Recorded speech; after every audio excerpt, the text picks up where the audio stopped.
Welcome to CIVILNET. Our guest today is Chris Bohjalian, a novelist from the United States, a novelist who is both well-known and well-read, a novel that is just published in July 2012 called The Sandcastle Girls. We have an extra special early copy here in our hands, and it was a pleasure to read the book for many, many reasons. Chris, welcome to CIVILNET. Thank you for talking with us. Oh, it is such a pleasure to speak with you. Thanks for having me on. Thank you. We should tell our listeners that Chris is in Vermont. We're in Yerevan. And before he heads out on a cross-country book tour, book promotion tour, he's very generously agreed to give us some time to talk to us about a book that's really very unusual. I think that this is something new in the Armenian world, that we have these beautifully done artistic representations of what has heretofore been a really difficult historic and political topic. Were you not worried about risking something like this?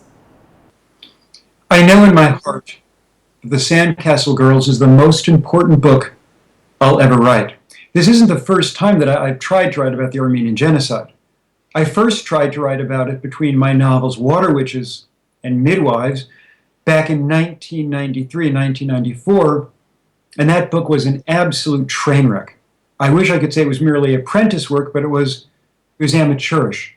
So that book only exists in the archives of my college's alma mater. In 2010, however, I revisited the story, and I did for a couple of reasons. First of all, because of its profound importance. There's a direct line between the Armenian Genocide and the Holocaust, the Cambodian killing fields, Bosnia, Serbia, Rwanda, Darfur. You get the point. And because it's a story that once upon a time, 95 years ago, people knew. Between 1915 and 1919, the New York Times alone ran 145 stories about the Armenian Genocide. It's amazing, isn't it? Every time everybody comes across that, you look at yourself. And you have a great line in the book. You say it a couple of times. You say, how do you kill 1.5 million people and nobody knows? And then you have a great answer for it. Kill them in the desert, where nobody's watching. And yes, my narrator does refer to the genocide as the slaughter you know next to nothing about. It's a great because line. Now in 2012, in America, it's so tragically and terrifically unknown. I was really fascinated by obviously you have two narratives going, the present and the past. And in one of them, the first person is a woman. And you speak in the voice of a woman. Was this fun? It was fun. I love writing across gender. And Laura Petrosian is a female version of me. I simply switched around a lot of my childhood moments to the opposite gender. So just as I had a Turkish girlfriend when I was a teenager in Miami, Florida, Laura Petrosian has a Turkish boyfriend when she's a teenager in Miami, Florida. That house, the grandparents' house that figures so prominently in the novel, is my grandparents' house, the home of Leo and Haigui Bohjalian. And I think I did that, switching genders, creating a female version of me, because, pure and simple, women are a lot more interesting than guys. Well, you know, we'll debate that later.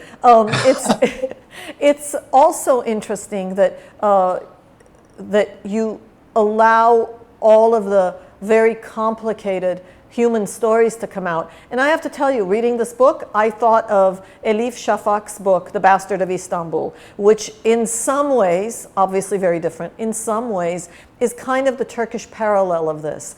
Very complex human relationships that are both the consequence of that horrible event of 1915, and also the mirror of it in some ways, huh? Am I reaching too far with the human relationships? I'm going to have to put that book on my summer reading list. From what you're saying, the parallels sound really, really interesting to me, and I'm going to have to read the book, but I've not read it, so I can't say if you're going out on a limb or not. The point that I was trying to make is that the complex human relationships that you draw out, that you characterize, in some ways seem to reflect all of the complex relationships that were lost, right? It wasn't just people died. No, that's absolutely true. So, for example, my Armenian grandmother, Bohjalian, her father was killed. Her mother survived. My Armenian grandfather, Levon Nazareth Bohjalian, he and his three brothers made it from Turkey to Egypt, but then he seems to have lost all contact with them.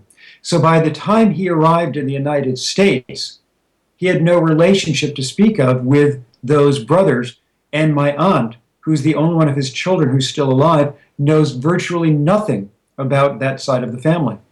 I think that one of the contributions of this book and other artistic projects like this, whether you intended it or not, is that you provide a very living answer to the question, it happened 100 years ago, why are you guys still bothering with this? Because what you're saying is it didn't stop 100 years ago. No, you're absolutely right. And there is that incredibly horrific direct line. William Faulkner has a great line about the past is never past. The past is always the present. That's a bad paraphrase, but you get the point.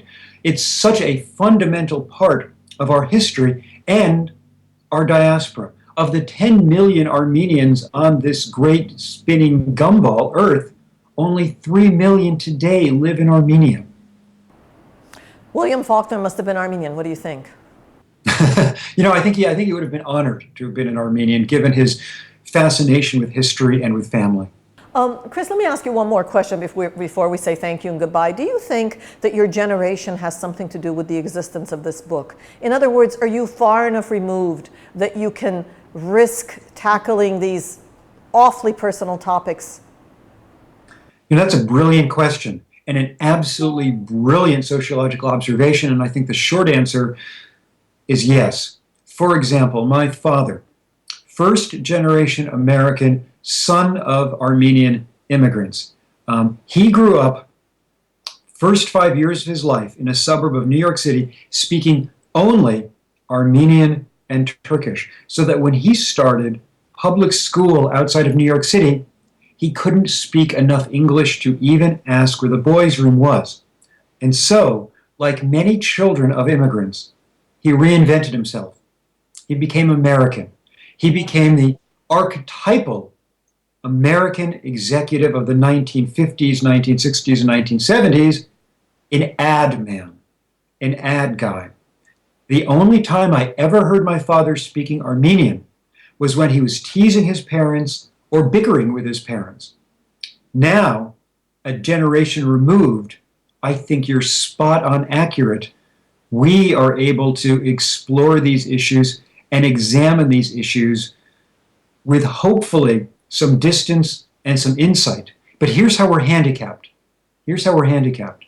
I didn't start writing this book until 2010 when our good friend Hacip Muradian, who is the godfather of this book, urged me to try again. But by that point, my father's health had deteriorated so badly that I'm not sure I was able to ask him or learn the things that I might have learned had I asked him these questions 30 years ago.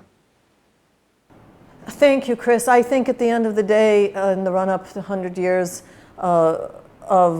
100 years later from the genocide, remembering the genocide 100 years ago, that it's the artistic works such as yours that are going to absolutely be the topics of discussion 100 years later, because really history is history and it's all there, and politics, well, politics is politics and people will play it the way they do, but what you're doing is presenting truth in such an accessible way. Thank you. I'm so flattered. Thank you for having me on. Thank you. Now the rest is up to us to make sure that the book gets out as broadly as possible. Chris Bohjalian, The Sandcastle Girls. Thank you, Chris. Thank you for watching CIVILNET.